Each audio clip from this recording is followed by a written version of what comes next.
Assalamualaikum warahmatullahi wabarakatuh.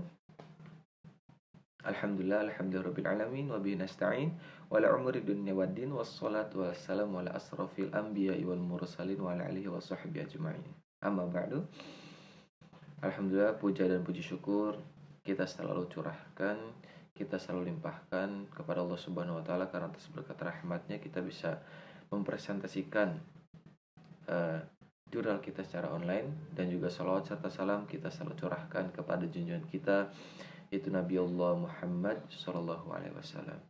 Sebelumnya yang terhormat kepada Bapak Elan Malianto Eskom selaku dosen pembimbing mata kuliah ini, dan juga kepada teman-teman semua yang saya banggakan. Semoga kita semua selalu dalam lindungannya dan semoga kita bisa mendapatkan keberkahan.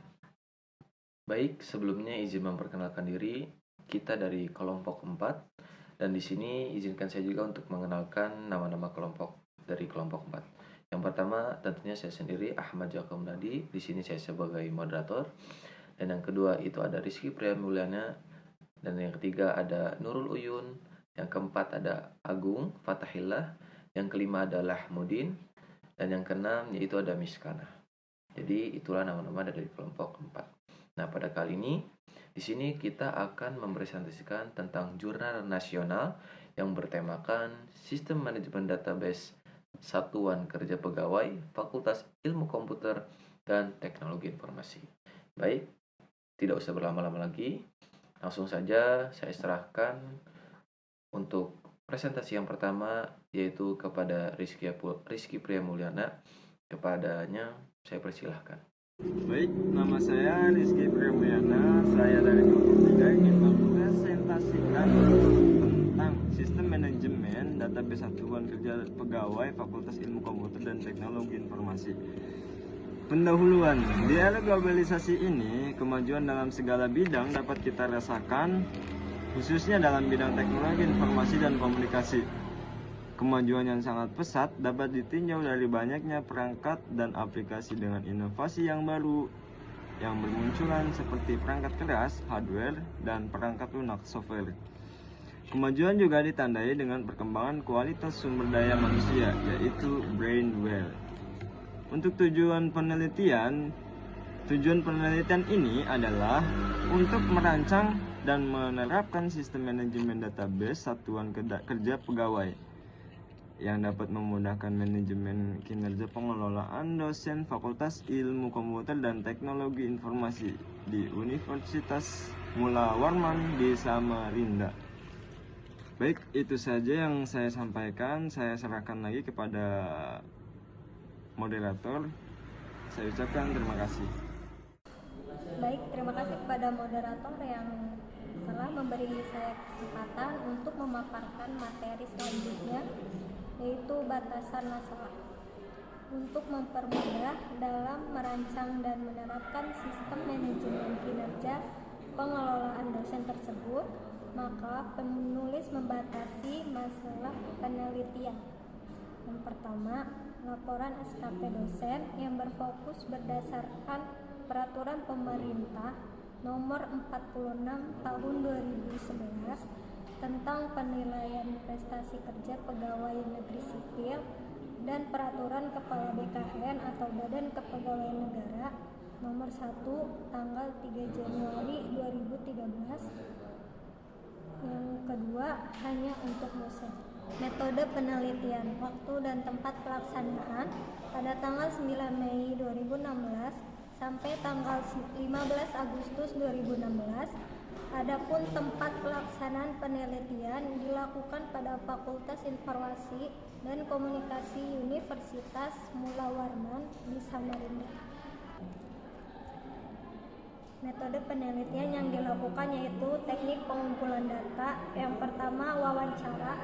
Metode yang dilakukan dengan cara mengadakan wawancara langsung dengan pihak yang bersangkutan. Yang kedua, teknik observasi, yaitu metode yang digunakan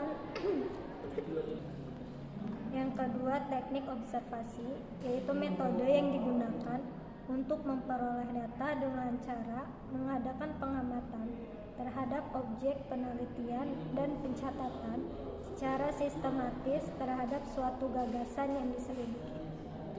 Baik, itu saja materi yang bisa saya sampaikan. Saya kembalikan ke moderator. Terima kasih. Baik, terima kasih kepada moderator yang telah memberikan waktunya kepada saya untuk memaparkan materi perancangan sistem. Yang pertama ada waterfall, sistem informasi yang akan dibangun menggunakan model metodologi waterfall.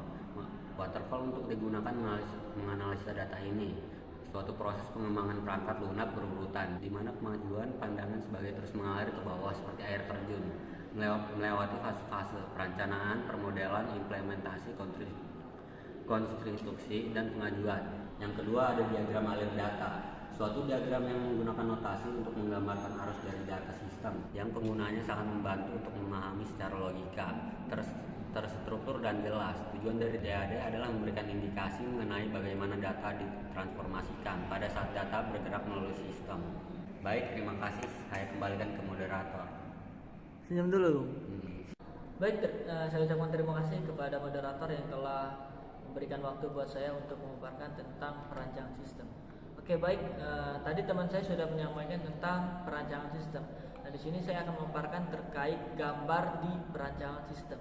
Yang pertama adalah diagram aliran data. Yang pertama itu ada dosen. Nah, dari dosen mengalir ke daftar user ataupun ke dalam admin. Nah, kemudian dari dosen mengalir ke mengisi formulir SKP. Nah, dari mengisi formulir SKP mengalir ke proses penilaian SKP ataupun bisa disebut dengan sistem manajemen database. Nah, dari sistem manajemen database mengalir ke proses penilaian SKP ataupun penilaian. Nah, dari penilai itu mengalir ke input pemilihan SKP ataupun kembali lagi kepada sistem manajemen database. Nah, dari sistem manajemen database mengalir lagi kepada sebuah dosen. Itu untuk diagram aliran data. Baik, sekarang adalah gambar kedua, yaitu tentang diagram konteks. Yang pertama dosen. Nah, dari dosen mengalir lagi ke daftar user atau ke admin. Nah, dari dosen mengalir lagi ke input formulir SKP ataupun bisa disebut dengan sistem manajemen database SKP. Nah, kemudian dari sistem manajemen database SKP mengalir lagi proses penilaian SKP ataupun penilai. Nah, dari penilai mengalir lagi kepada hasil penilaian SKP dan kembali lagi di sistem manajemen database SKP. Nah, kemudian dari sistem manajemen database SKP mengalir ke cetak penilaian SKP dan kembali lagi kepada dosen. Nah, itu untuk gambar diagram konteks. Baik, gambar yang ketiga yaitu tampilan sistem aplikasi kinerja dosen. Nah, sistem kinerja dosen itu teman-teman harus memasukkan username, kemudian NIV, kemudian password, kemudian login. Nah, itu untuk sistem kinerja dosen.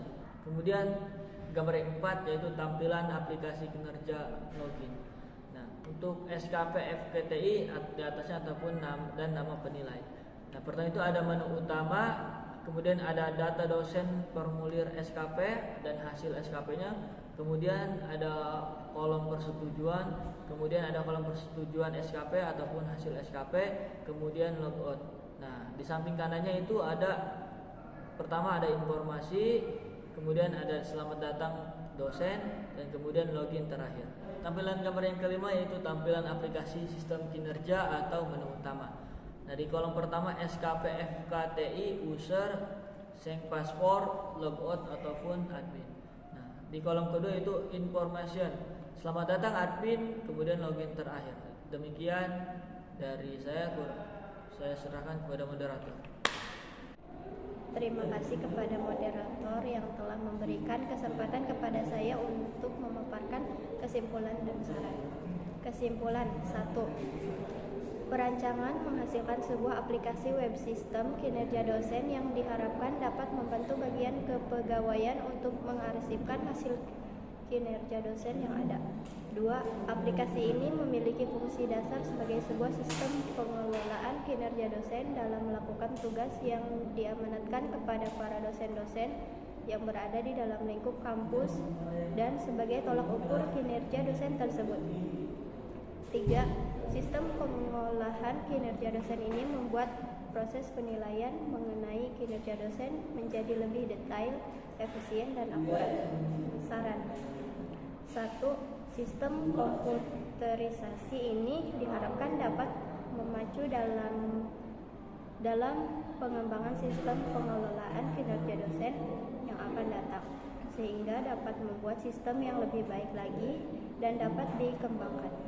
2. Sistem aplikasi pengelolaan kinerja dosen ini yang akan diterapkan, maka diperlukan pelatihan khusus untuk yang berhubungan langsung dengan sistem tersebut.